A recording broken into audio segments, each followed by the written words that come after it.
wax si dafay metti. Moi je suis pas juriste, aw ma benn qualité aw ma benn qualification boo xamante ne mën na ma si may wax lu dul loo xamante ne jàngat laa si mën a am et c'est personnel man lay engagé. Si lu ma dégg bu baax a baax juge Sabassy Faye dafa am si lu mu def si biir suite liggéeyam dafa am lu manqué googu moo indi Cour suprême kase ko. Donc am na mënuñu wax que juge bi dañ ko tilimal. C'est dans un process administratif maanaam judiciaire mooy dafa ñëwul si benn loi boo xamante ne mooy loi benn article électoral si kaw loolu na doon appuyé wu pour mun a joxe ba pare motiver notifier. C'est bien ça, c'est ce qui n'a pas été fait. Est-ce que loolu erreur la?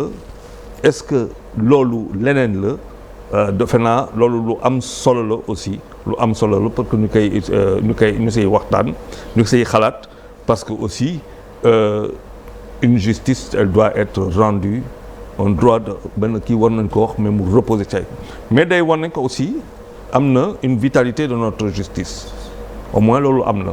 Le juge Sabassy qu'on a truqué de tous les noms d'oiseaux te waxoon nañ ko fii au moins côté boobu du foofu problème bi nekk parce que du loolu la ñu wax. Beneen côté am na loo xamante ne mooy que comme l'a dit maître El Amat pourquoi pas la Cour suprême se prononce sur cette affaire de manière définitive. L'impression qu'il y a nous partager la poire en deux yóbbuwaat ko mu demaat sur beneen instance kooku war si liggéey mais kooku c'est le temps de la justice. Moi je ne vois pas de côté boobu je ne vois pas de problème pour moi à ce niveau-là.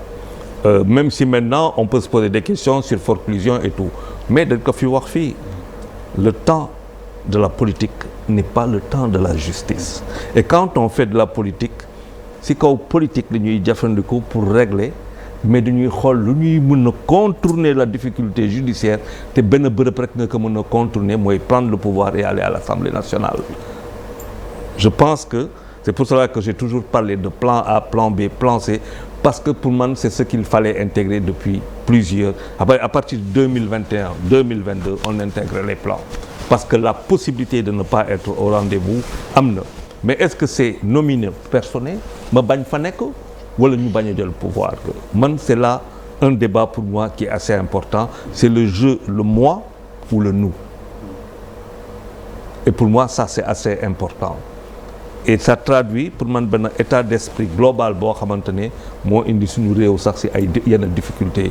Le je, le moi. Est-ce que après le nous va pas en souffrir au nom de l'idéal mooy que jëlee pouvoir bi jël ko si ñi nga xamante ne ñoom ñoo ko yor ñu jël ko si ñoom parce que nous sommes préparés. Attends loolu mën na nekk ay questions donc au-delà de la forclusion c'est de penser au plan B, plan C et le reste. Mais moi une question qui reste entière te loolu dinaa ko laaj maître El Amat. Comment peut-on être contumax?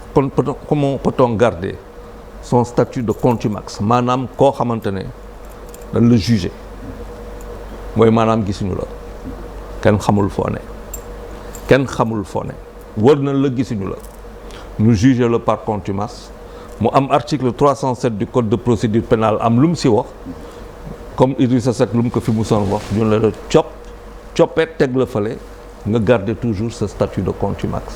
Man loolu dafa doon loolu mënuma ko comprendre parce que maa ngi koy door a gis si dëkk boo xamante ne si dëkk boobu le tribunalu dëkk boobu juge la force de l'ordre sécurité wala maanaam yow ñëwoo constitué wu prisonnier mais ñu jàpp la te article 307 am lu mu wax neenawul que dañ la jàpp dans le cadre d'une recherche par rapport à ça de dañ la jàpp rek ak fu mu munti ne loo mu ne te garder ce statut contumax. Parce que pourquoi mu am solo pour man réponse boobu mooy que bu fekkente ne premier jugement bi dafa reposer woon sur un verdict par rapport au contumax aujourd'hui est-ce qu'il est un contumax? Parce que nag article boobu lire naa ko poser naa si ay questions ñaari questions laa doon poser est-ce que pourvoi boo xamoon kii bi daf ko defoon agent judiciaire de l'État par rapport à la décision du juge à l'instance de Ziguinchor est-ce que dafa c'était suspensif ou pas maître Doudou Ndoye sama papa bu baax que je salue maître Doudou Ndoye sama papa la je suis né chez lui à Thiodème am lu mu si wax et aussi contumax bi mu am lu mu si wax alors tey est-ce que Sonko est un contumax est-ce que Sonko peut être dans une prison sénégalaise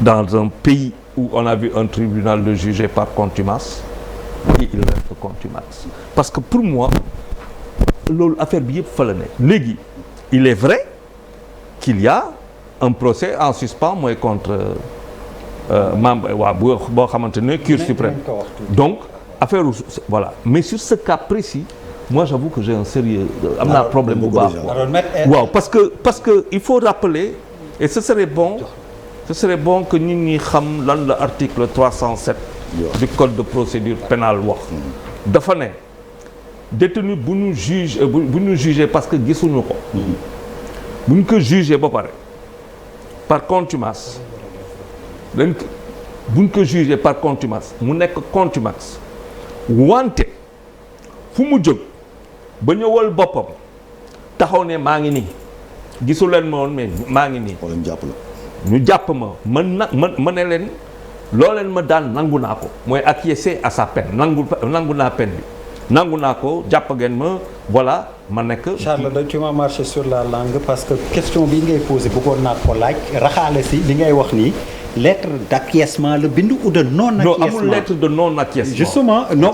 amul lettre Charles moo tax ma bëggoon. waaw laaj ko li nga wax mu leeral. waaw parce que moom mooy le praticien du droit. amul ci